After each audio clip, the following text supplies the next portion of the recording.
चलिए ध्यान दीजिएगा, आज का हमारा टॉपिक है कि 2022 में कक्षा 10 में जो पूछे गए हैं मैथ के पेपर्स में प्रश्न, उसी को सॉल्व करेंगे। ठीक है, जैसे कि पीछे हमने 4 प्रश्न सॉल्व कर चुके हैं। 5वां प्रश्न का आज यहाँ पर पहला प्रश्न है 5वें का कि यहाँ पर ध्यान दीजिएगा, ऐसी दो संख्याएं ज्ञात कीजिए जिनका योग 27 हो तथा गुणनफल 182 हो। ठीक है, तो सबसे पहले यहाँ पर ध्यान दीजिएगा कि जब हम क्वेश्चन को हल करते हैं तो यहाँ से सबसे पहले मानते हैं कि माना एक संख्या क्या है, एक संख्या x है, एक संख्या क्या है x है, तो दूसरी संख्या क्या होगी, तो दूसरी संख्या क्या हो जाएगी आपकी 27 माइनस x। क्यों? क्योंकि योगफल जब 27 है, इन दोनों को जोड़ने पर 27 आना चाहिए और इनका गुणनफल दिया है। प्रश्नानुसार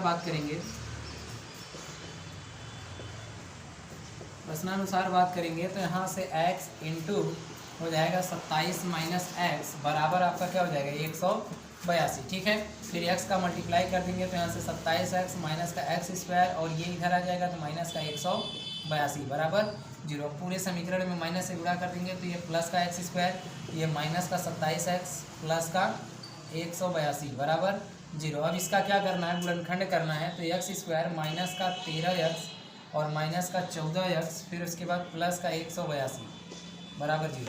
ध्यान दीजिए, यहाँ से इसे बीच वाले पद को गुणनखंड करने के लिए बीच वाले पद को ऐसे दो भागों में तोड़ना होता है कि जोड़ने या घटाने पर क्या आना चाहिए, बीच वाला ही आना चाहिए, लेकिन गुणा करने पर हमारा फर्स्ट और लास्ट का जो गुणा करने पर आता है वो आना चाहिए। फिर उसके बाद यहाँ से x कॉमन कर लेंगे तो क्या हो जाएगा x माइनस 13 और यहाँ से माइनस का 14 कॉमन कर लेंगे तो क्या हो जाएगा x माइनस 13 बराबर 0।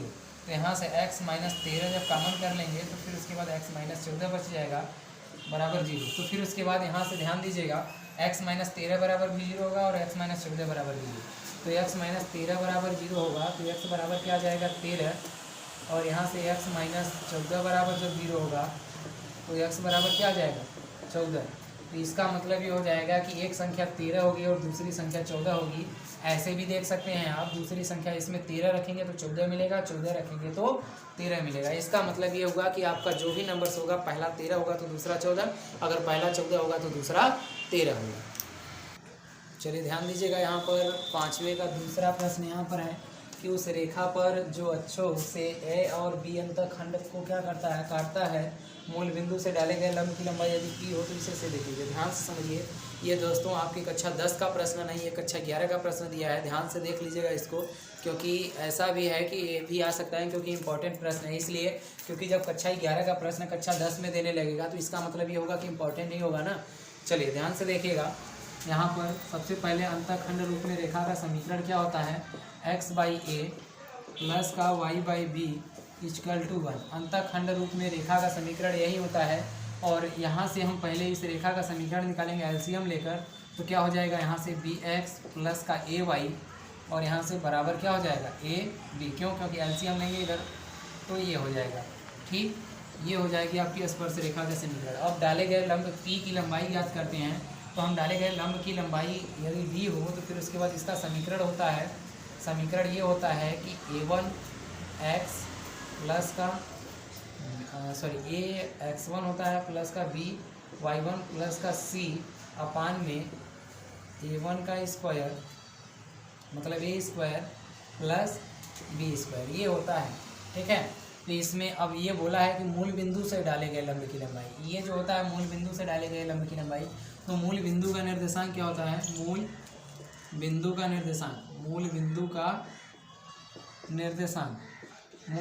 निर्देशांक की बात करेंगे, मूल बिंदु का निर्देशांक, तो यहाँ से क्या होता है 0,0 होता है। इसका मतलब x1 y1 क्या हो जाएगा 0, x1 भी 0 और y1 भी 0।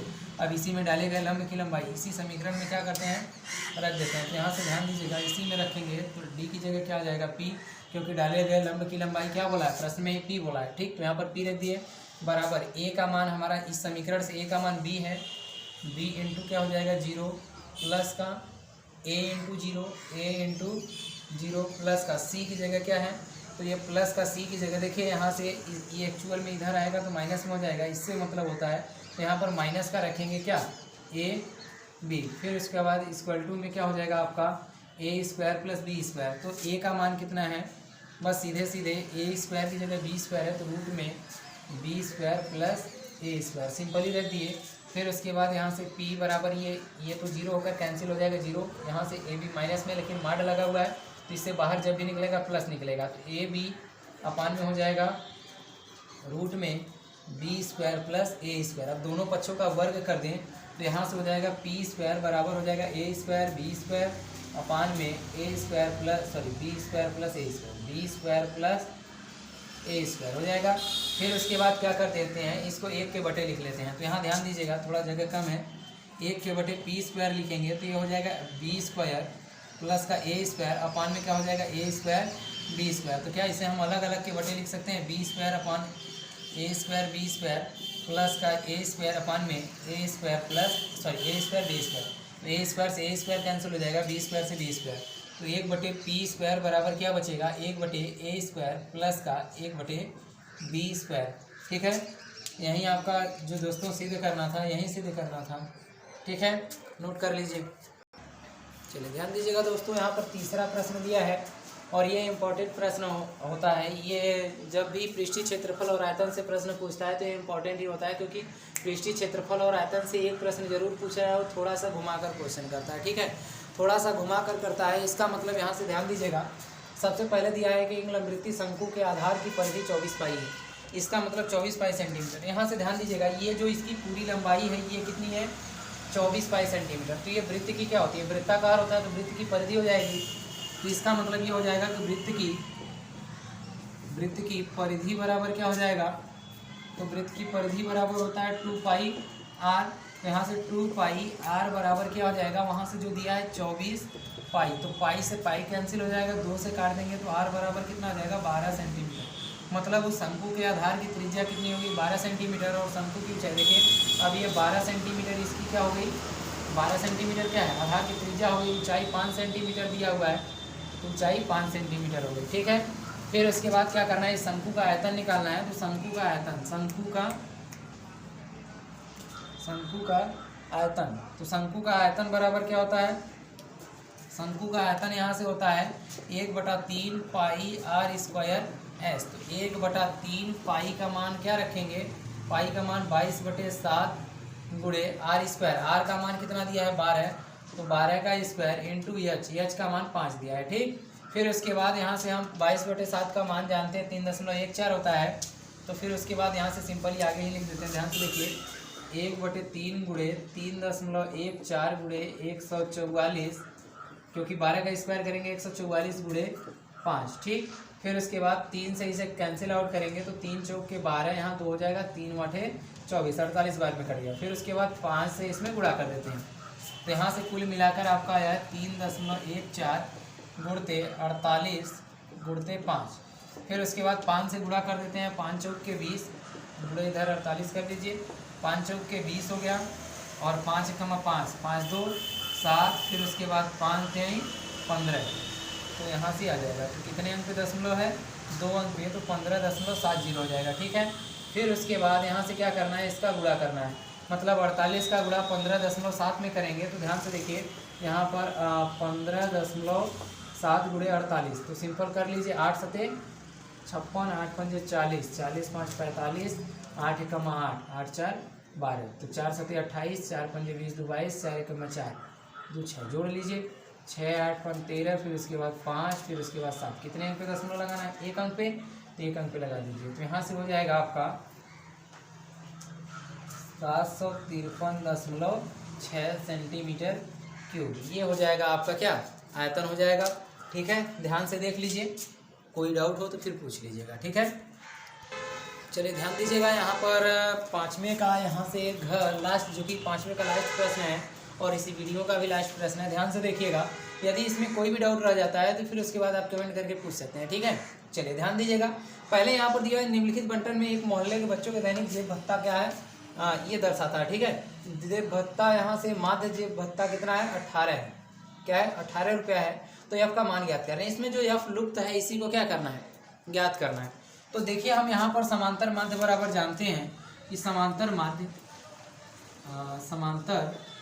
माध्य बराबर क्या होता है, sigma of F I into X I upon में सिग्मा ऑफ एफ आई। ठीक है, तो सबसे पहले सिग्मा ऑफ एफ आई, तो यहाँ से ये आपका क्या होता है, एफ आई होता है, और इन दोनों के अंतराल में 2 से भाग, मतलब इन दोनों को जोड़कर 2 से भाग देने पर जो मिलता है वो क्या होता है, एक्स आई होता है। तो यहाँ से 11 और 13 ऐड करेंगे, कितना आएगा 24, 24 में 2 से भाग देंगे क्या आएगा 12। फिर इसी प्रकार से ये क्या हो जाएगा 14, 16, 18, 20, फिर उसके बाद 22 और ये 24 हो जाएगा। ध्यान दीजिए, ये 18 हो जाएगा, यहाँ से ये 16, थोड़ा सा उसके सामने सामने लिख देते हैं, ये 18 हो गया और ये 20, इतना समझ में आया। फिर उसके बाद यहाँ से हमें इसका योगफल चाहिए, सिग्मा ऑफ एफ आई का मतलब क्या है कि इसका आपको योगफल चाहिए। तो 7, 6, 13, 13, 9, 22, 22, 3, 25, 10, 35, 45, 4, 44। तो यहाँ से सिग्मा एफ इक्वल टू कितना हो जाएगा 44 प्लस एफ होगा। ध्यान से एक बार फिर से मिला लीजिए, 7, 6, 13, 9, 22, 22, 13, 35, 35, 45, 4, 44, 44 प्लस एफ हो गया। ठीक है, अभी एफ आई इंटू एक्स आई चाहिए, तो 12 सते 84, यहाँ से जो निकलता है एफ आई इंटू एक्स आई निकलता है, तो 12 सते 84, 14 6 ये भी 84, 16 9 या 144, फिर 18 का गुणा 13 में, तो 13, 18 3 54, फिर उसके बाद 18 कमा 18 5 23, ये 20 एफ हो जाएगा। फिर उसके बाद यहाँ से 22 पंजे 110, फिर उसके बाद 24 चौका 96 ऐड कर लीजिए। तो ऐड करेंगे, देखिए 20 एफ तो बाहर निकल जाएगा, तो sigma of F I into X I बराबर हो जाएगा इनका योगफल। इसका योगफल जोड़िए, तो यहाँ से आएगा 4, 4, 8, 4 3 12, 16, 16 6 22 की 2 हाथ में आया 2, तो 8, 8, 16, 4 20, 3 23, 1 24, 24 एक सेकंड 8, 8, 16, 4 20, 3 23, 1 23 10 33 और 2 हासिल था 33 तो 35। तो फिर उसके बाद यहाँ से पहले इसको जोड़ लेते हैं, तो यहाँ से आया था लास्ट में कितना आया, यहाँ से गलती से 4, 4, 8, 4 3 12, 4 4 16 6 22 की 2 हाथ में आया 2। फिर उसके बाद यहाँ से 8, 8, 16, 4 20, 3 23, 23 10 33 और 33 2 35 की 5 हाथ में आया 3। फिर उसके बाद 3 1 4 6 1 7 752 प्लस का 20 दिया। इतना क्लियर हो गया। अब इसी में क्या करिए, रख दीजिए। तो समांतर माध्य आपको 18 दिया हुआ है प्रश्न में यहाँ पे, तो यहाँ पर रख देंगे 18 बराबर का एफ आई इंटू एक्स आई का मान क्या है 752 प्लस का 20 बटे यहाँ से 44 प्लस का एफ। 44 प्लस का क्या है एफ, इसका गुणा इधर करेंगे तो 18 का गुणा होगा 18 चौक 72 और 18 चौक 72, 72 में 7 जोड़ेंगे कितना आएगा 79 और प्लस का 18 एफ बराबर हो जाएगा 752 और इसका टू कितना हो जाएगा प्लस का 20। ठीक, फिर उसके बाद ये 18 भी इधर जाएगा माइनस में, 752 इधर आएगा माइनस में, तो 792 माइनस का 752 बराबर 20 एफ माइनस का 18 एफ। तो इसमें से घटाएंगे कितना आएगा 40, 50 40 में 40 बराबर 2 एफ, तो 2 से भाग देंगे कितना आ जाएगा 20 बराबर, मतलब एफ का जो मान आएगा वो कितना आ जाएगा 20। तो यहाँ पर ये एफ की जो वैल्यू है, यहाँ पर ये एफ, यहाँ पर एफ बराबर क्या आ जाएगा, एफ बराबर क्या आ जाएगा आपका 20, ये आपका क्या हो जाएगा आंसर हो जाएगा। ठीक है, तो ध्यान से देखिए दोस्तों, यदि कोई भी क्वेश्चन में आपका डाउट रह जाता है तो फिर उसके बाद उसको कमेंट करके हमें पूछ सकते हैं। ठीक है, आपको जवाब दिया जाएगा। Thank you.